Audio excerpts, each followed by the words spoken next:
explored that actually.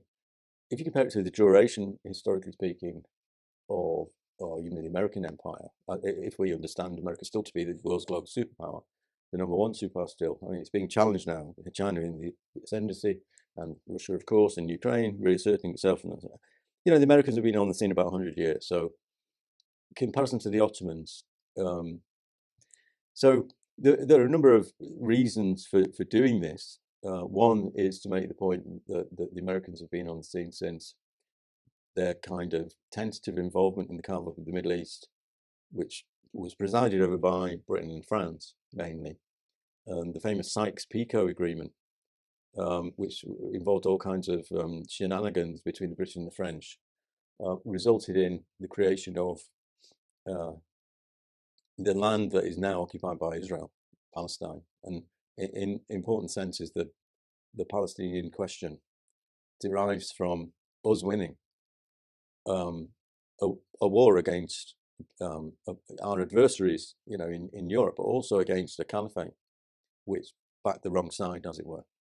And so, so we take students back to this period, and one of the things that we looked at was what drove expansionism in the Ottoman period, and I've derived two conclusions from that. One is that Mearsheimer's theory of offensive structural realism can be applied, I would argue, although the caliphate was not a state, can be applied to the caliphate. And so Mearsheimer's basic argument is that if you consider the caliphate to be a great power, then they seek to maximize their power. The search for security in an anarchic international system drives them to seek security and material power. The search for power and security are insatiable. What they benefit and what they gain is at the expense of somebody. You're invading other people's lands, territories, blah, blah, blah, blah. You take advantage of all of that, and the benefits outweigh the costs. It's about aggression. It's a grabbing material power. The system's anarchic. No state in the system can be clear about what the intentions of other states are. Mearsheimer argues that great powers will fear each other. Can certainly consider the caliphate to be a great power, like a state, like, say, Russia or China. They're disposed, because of the circumstances, to behave aggressively, offensively towards each other. And the motive is survival.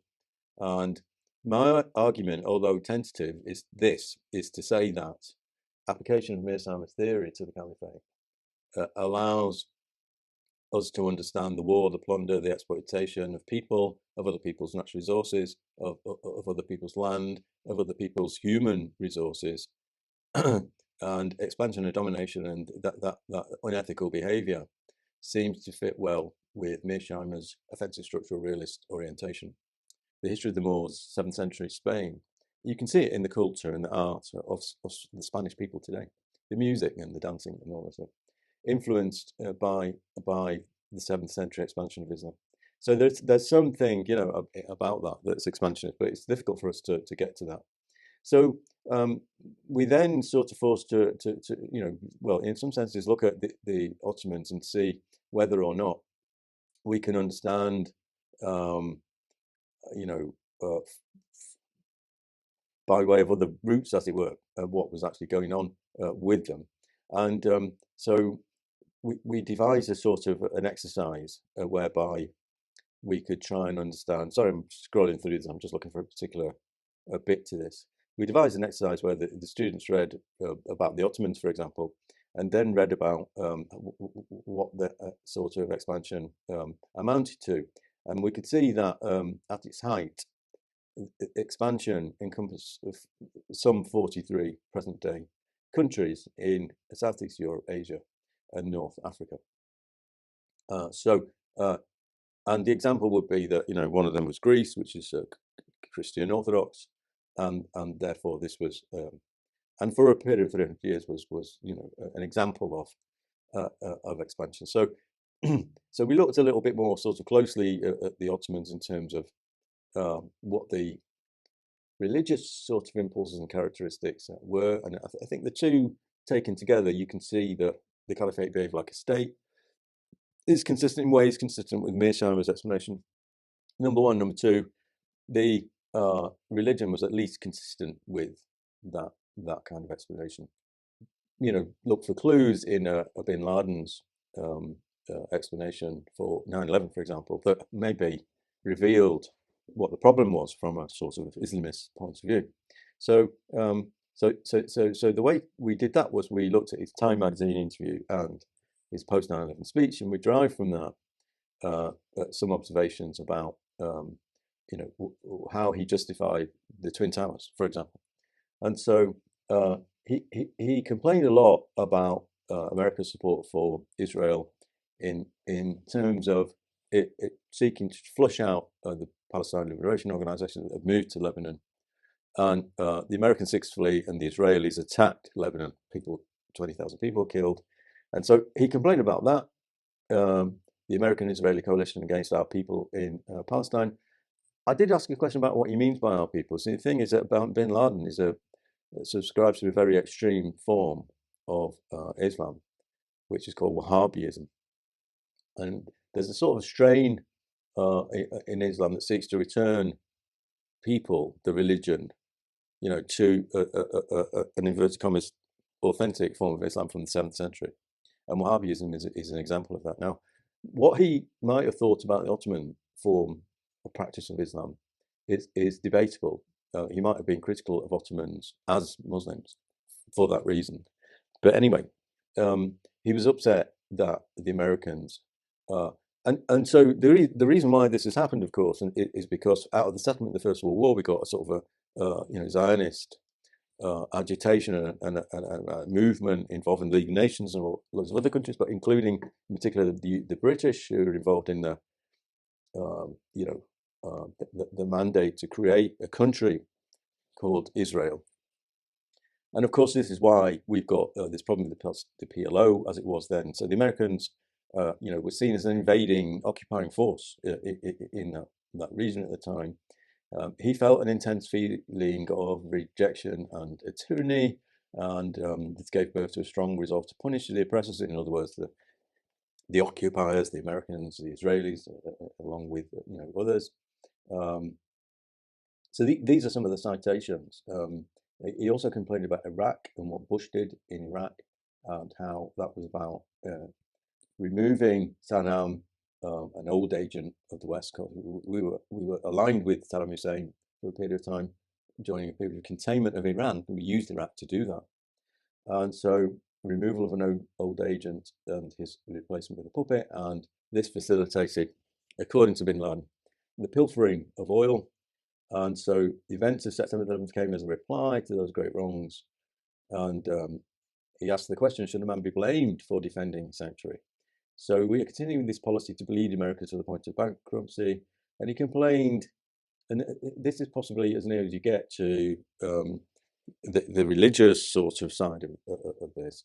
The above comments that I just read out related mainly to a power of occupation on the land occupied by his people, as it were. But the real apostasy was considered by bin Laden to be King Fahd's invitation to American troops to occupy Saudi Arabia in terms of military bases. And so armed infidels in the Holy Land were considered by bin Laden to be a desecration of Islam. Now, so that's what, out of the Time magazine article and out of the post 9/11 speech, that was kind of more or less what we found. The function of this was to try and understand whether or not there was a link between empire and terrorism. And for me, my tentative argument was to say that the expansionism of the empire, as explained by Mearsheimer, was consistent at least with kind of religious impulses to expand. We found out surprisingly little, unfortunately, about that. And students argued that Islam's a religion of peace, and therefore, it was just coincidental that the empire, the Ottoman Sunni Caliphate, was expansionist, and it was coincidental in a way that it was just happened to be a Sunni Muslim. caliphate. So we then moved to try and use the realism as a way to understand terrorism, and then we got into debate about how this this sort of value-free, detached, rational, cool, realist approach that's based upon observable phenomena using this positivist methodology, whether we can understand the social world using this approach, and whether or not it was possible to understand terrorism from the point of view of realism. And we found that one of the problems is that Islamist terrorists they're not a state, they don't have an army in the sort of conventional sense, they don't behave like a state, they don't have the characteristics of states, and in many ways to use realism would be inappropriate. We need to ask different questions. And so there's a section here on realism and whether it's any good in terms of allowing us to understand of terrorism. And we got into some of the work of people like Michael Stoll, who's looked at the sort of quality, the orientation of terrorism research, and has arrived at various conclusions. That is to say that most terrorism research is based on, it's kind of empirically based. It's based upon looking at the facts. It's not theoretically or methodologically informed at all, and it's mainly based on opinion. And so, therefore, Stoll's view was that it is problematic in terms of a discourse. So we'll kind of come back to that, because after realism as a sort of an approach to understanding terrorism, what we then did was we looked at liberalism and whether liberalism was in some senses maybe more peaceful explanation as to what states do. So America is considered to be a liberal hegemon, right? And so what the question is, what informs the Americans' approach, especially after the fall of the Berlin Wall and the end of communism? And the question was, what informs our approach to international politics? And it seems to be this commitment to the inalienable rights of humans and liberty. So it seems to be informed by liberal political philosophy. Mearsheimer calls it the false promise of liberal hegemony, but it consists of a commitment to spread democracy. Right? It's sometimes referred to as the Democrats' peace or the liberal peace project. And so what informs what we do, it seems to be involved in a commitment to spread democracy, and that involves recognition of the importance of free trade, capitalism, respect for minorities, respect for the inalienable rights of humans, the rule of law. It's a package of measures. Now the question becomes, well, is that any more peaceful than Mearsheimer's explanation of the way Russia are behaving? And the answer is probably no, because if we look at the adventures that we've got into since the end of the Cold War, we can look at Afghanistan, we can look at Iraq, we can look at Syria, we can look at Libya, we can look at Yemen, we can look at how we're supporting Saudi Arabia against Iran, and so on. And if we look at places like Raqqa, which were carpet bombed, then they look a lot like Ukraine looks at the moment. So there's some comparison in terms of trying to understand which is the most violent model, whether the West is a benign sort of imperium in terms of its approach to spreading democracy around the world down the barrel of a gun. Is that to do with access to oil and natural resources of others? Is it any different from the Ottoman model that drove the caliphate onward, and in terms of expansion? And how is that different from the way Russia is behaving? So the argument in general is to consider whether contemporary, IR, and also with that terrorism, it can be traced to empire, the rise and fall of empires, historically speaking. So we looked at realism, we looked at liberalism, and then we concluded that we probably needed to find some other tools in order to ask questions about terrorism. That maybe realism doesn't provide for us, and liberalism, both of which are considered to be positivist and problematic when it comes to understanding phenomena that can't be observed, right? So we can't observe patriarchy, but most people agree that it exists. We can't observe the institution of marriage, but most people agree that it exists. The question is, how do we study things we can't observe, right? Like motivations, like faith, like identity, like interest. Finding out realism wasn't very helpful, and positivist approaches generally speaking. We looked at whether constructivism will be any better. So the basic argument is that the social world is what we're trying to study. and that's made up of material and non-material culture. And material culture is like weapons and pencils and hammers and nails. And non-material culture is like institutions and so on. But we looked at what the constructivist tools were, and we saw that Buzan, who's well known for his role in the Copenhagen School, came up with this idea that constructivists place emphasis on the importance of ideas, culture, norms, and identity. And from that, you can ask questions about ideas, culture, norms, and identity, and you can understand motivations, what motivates people to become involved in terrorism. Realism doesn't allow you to do that because realism only sees states, doesn't even admit people, individuals, into its analysis, as it were. So we're looking for other tools. So ideas, culture, norms, identity, asking questions about those issues maybe is a fruitful way to address the issue. And then so 4 questions followed this section on constructivism with its focus on these 4 things: ideas, culture, norms, and identity. And we asked whether terrorists would accept or decline the label terrorism. So terrorism, therefore, and maybe this is an issue that we could have talked about, is considered to be a social construct in the sense that it's used by somebody for some purpose, and it's usually a sort of dichotomy. It's like a black and white distinction that's made between the good and the bad. Like we're the good guys, you're the bad guys. We're civilized, you're barbarians. You're with us or you're against us. And Bush used some of these kind of approaches in his State of the Union address post 9/11, where he identified an axis, a so-called axis of evil. So the answer to that question, would terrorists accept or decline the label?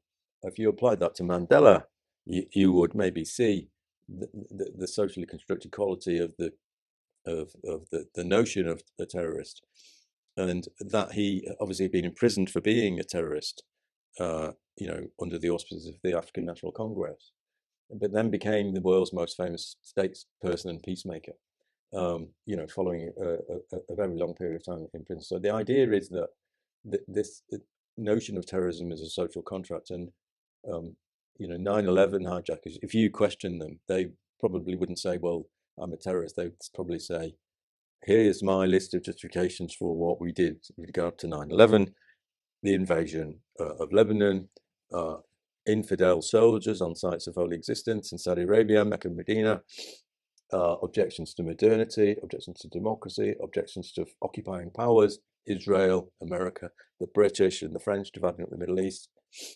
post end of World War One, etc., etc. So they wouldn't probably consider themselves to be terrorists. They would consider themselves to be freedom fighters, maybe. So constructivism is kind of relevant to this. So of those resisting Western involvement in the Middle East, for example, how might such people or groups prefer to see themselves? Others might feel they have cultural or even a religious duty to resist occupation. What possible benefits could be derived from the adoption of an approach that asks questions about ideas, culture, norms, and identity?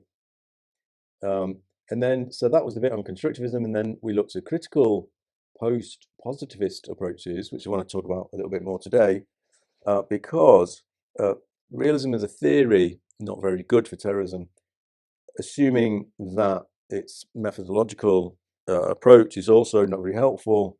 Some people argue that you can't understand the social world using the scientific methodology. Then we look to alternative perspectives, and I picked on one which is post-positivist or anti-positivist. So Richard Jackson has come up with this idea of a critical terrorism studies, and so the question is, what does that allow us to do? So if constructivism allows us to ask questions about ideas, culture, norms, and identity, the argument became post-positivist critical approaches to terrorism studies allows us to ask questions about narrative discourse, power, and reflexivity. So we end up with a series of possible ways in which we could construct questions that would allow us to understand terrorism better.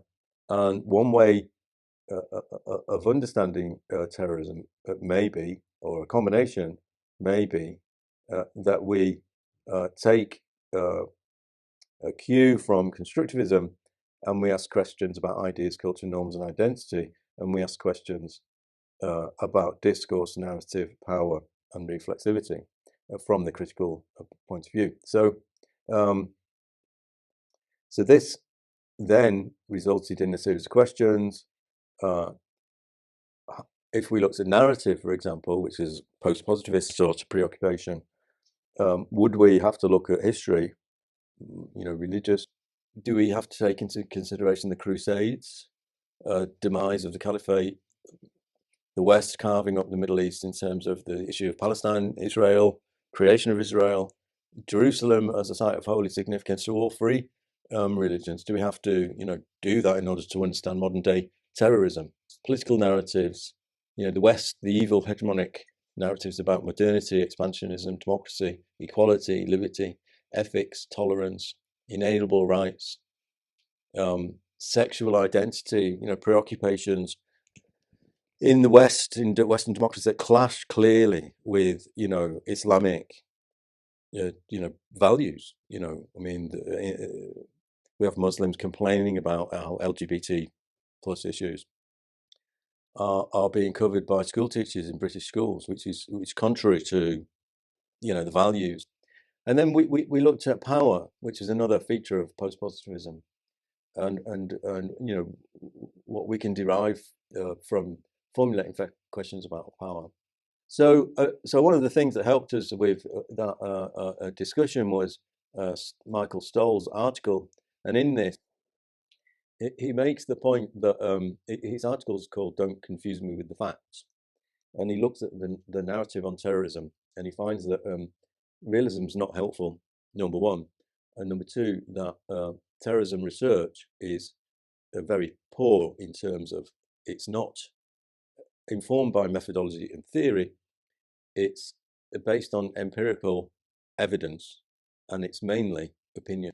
One of the issues in this was to seek to try and understand whether or not 9/11 ushered in a new type of terrorism, because that seemed to be a kind of a common narrative in the news media that this is a new type, Islamism is a new type of terrorism. And I think if you try and consider it in the light of empire, the rise and fall of empire, in terms of rise and fall of Islam as a religion, then I think that this claim that this Islamist terrorism is new starts to fall apart. Although it was quite an important and possibly a dominant narrative at the time. I think one of the things that is possibly new about Islamist terrorism is its use of social media, which obviously is something that's only happened recently. It's certainly not. It's certainly not to do with the targeting of innocent civilians, for example. That's gone on, for years, and religious forms of terrorism are not new either. So part of this thing that Stoll tries to sort of address involved considering whether or not Islamist terrorism was new. I think the overall conclusion was that terrorism research is not very good based on opinion, but the narrative about it being a new phenomenon was undermined somewhat by Stoll's article. So that's quite an interesting read in some senses. One of the slightly unfortunate things about 9/11 was that after the end of the Cold War, so 1989, 90, 91, we saw the expansion of IR and security into all of these different areas, which we've been talking about in this class, and widening and deepening and theory and post-positivist approaches, especially interesting in relation to gender and feminism and human security and critical approaches to security. Also postmodern, post-structural approaches, But what the events around 9/11 did was they reinforced the importance of realism, and military security was brought back center stage. And because of the minimal involvement of the institutions, the social institutions that we've created to manage peace and security, weren't really involved that much in that. Then, such institutions had little involvement. 9/11 reinforced the state as the guarantor of personal security and led states to increasingly become national security states. Um, Quite a lot happened in the US around this time. I'm not sure whether it's on this slide, maybe not, but we saw the reorganization of US domestic arrangements. We saw the creation of Homeland Security.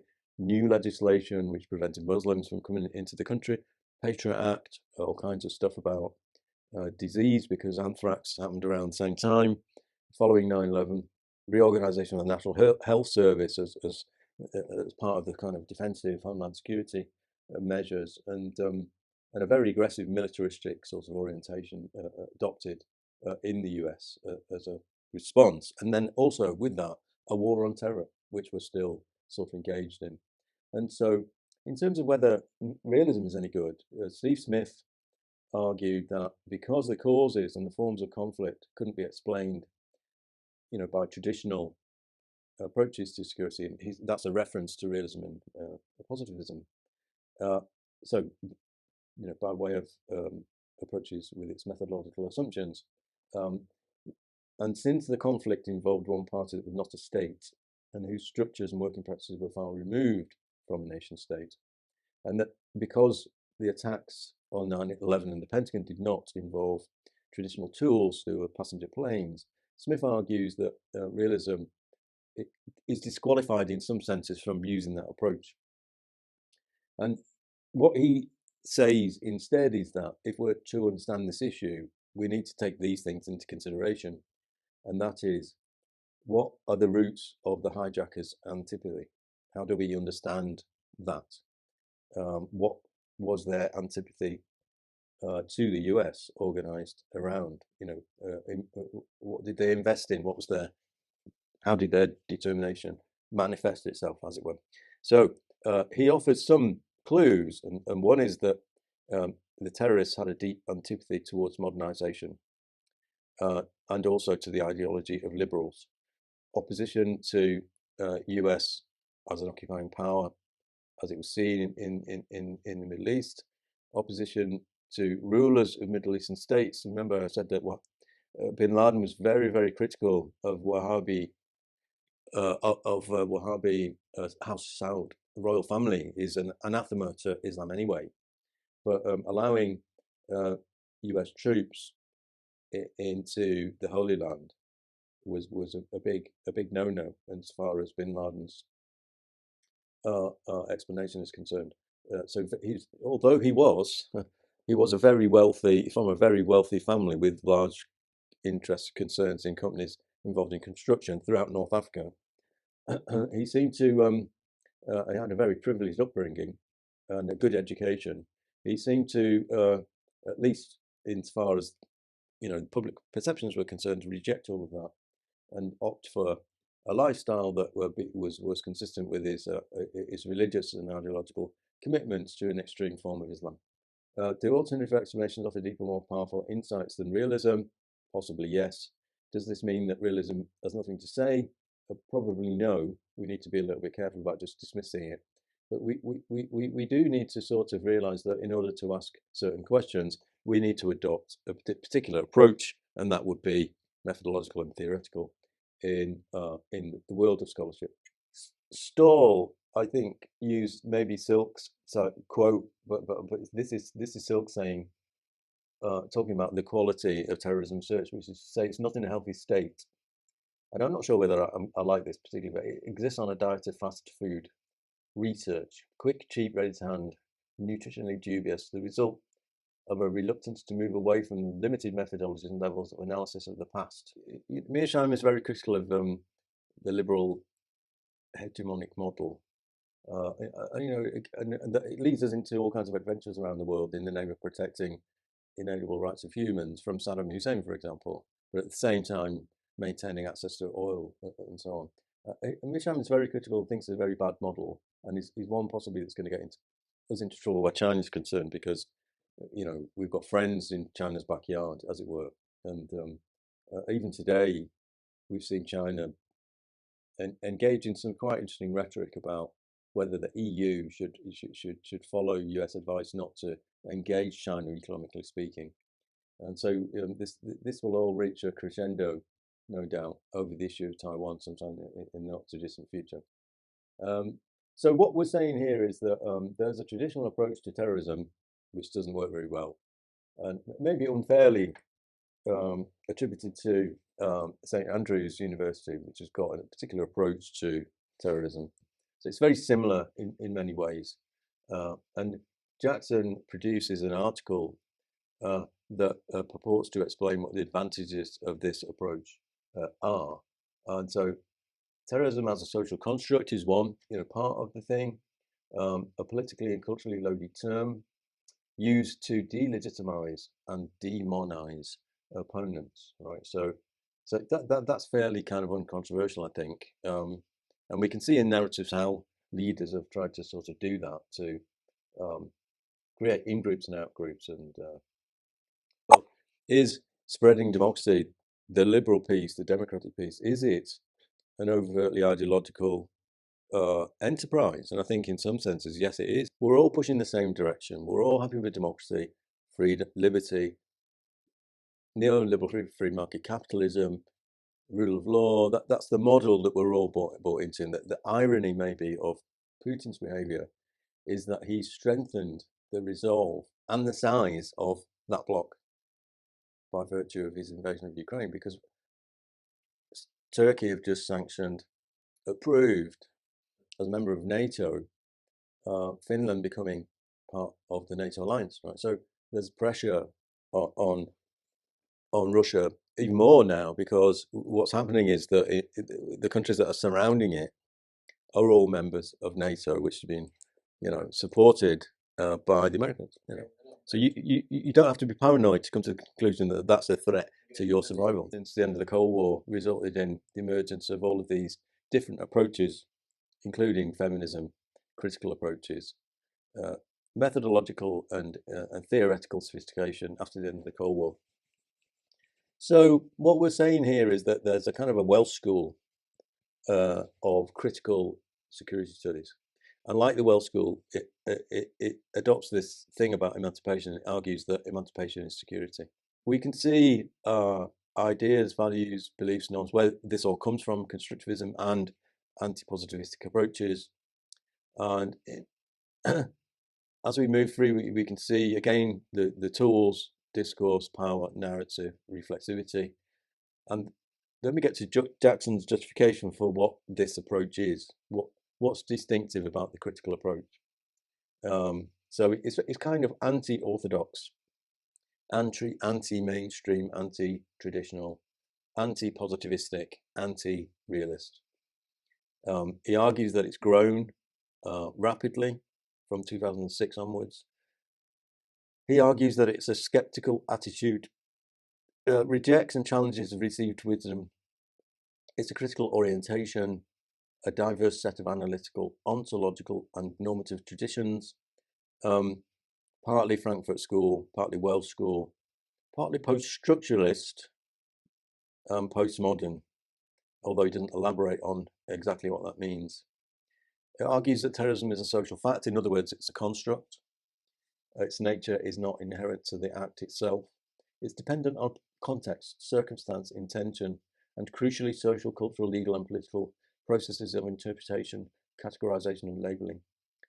Derives from an underlying conception of a different order, contains an emancipatory element, which is taken directly from the Welsh School, who took it directly from the Frankfurt School and the work of Horkheimer and Adorno in particular. Again, Jackson is critical of orthodox approaches. I think it's a fair comment. Realism is not very good for understanding terrorism. This is a slide on how it's grown and how there's now much more written.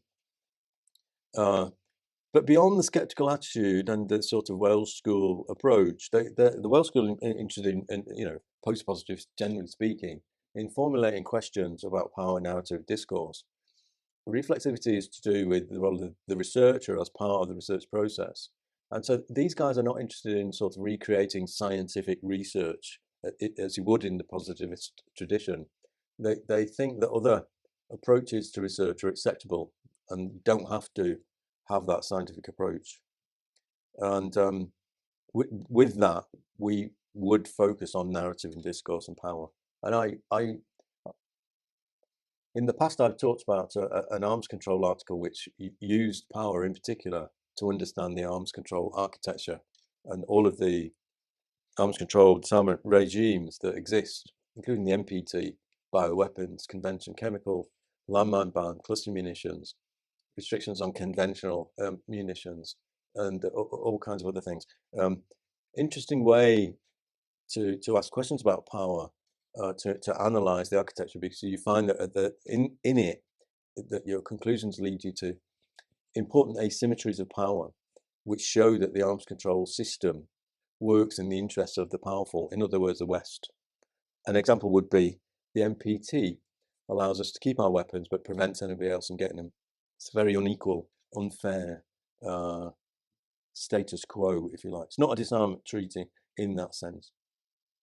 So we end up with a similar sort of situation to the essentially contested concept thing. If we apply a different methodology to terrorism, if we apply a post-positivist Welsh score type, we probably arrive at conclusions about terrorism that are not compatible with realists who say that it's about us and them, and we're the good guys and they're the bad guys, and the demonization of the other, and so on. Critical approaches might allow us to understand, although hypocritical, bin Laden is pushing back against an occupying power, which we probably do ourselves, and therefore the question of whether they see themselves as terrorists or not is one that maybe underlines the constructivist sort of orientation of the problems, but it becomes an essentially contested concept insofar as we understand it. So these are some of the things that Jackson claims that we do. We're critical of traditional approaches, the orthodoxy. We elaborate an alternative critical paradigm. We excavate and unpack the discursive construction of terrorism. We direct attention to continuing importance of state terrorism. States can engage in terrorism in the way that sub-state groups can. Outline the diverse impacts of counter-terrorism practices and technologies. I mean, one of the problems I suppose that we arrive at in looking at this, and I think I'll finish at this point because we've just a couple of slides left, but is to say, if we rely for the construction of our counter-terrorism strategies on realism and positivism, they don't properly allow us to understand terrorism or the motivations of terrorists, their identity, their faith, their belief, their values, their norms, what drives them, what motivates them. Then we end up with counter-terrorism that doesn't work very well. And that would be the main argument for an alternative approach to an understanding of terrorism.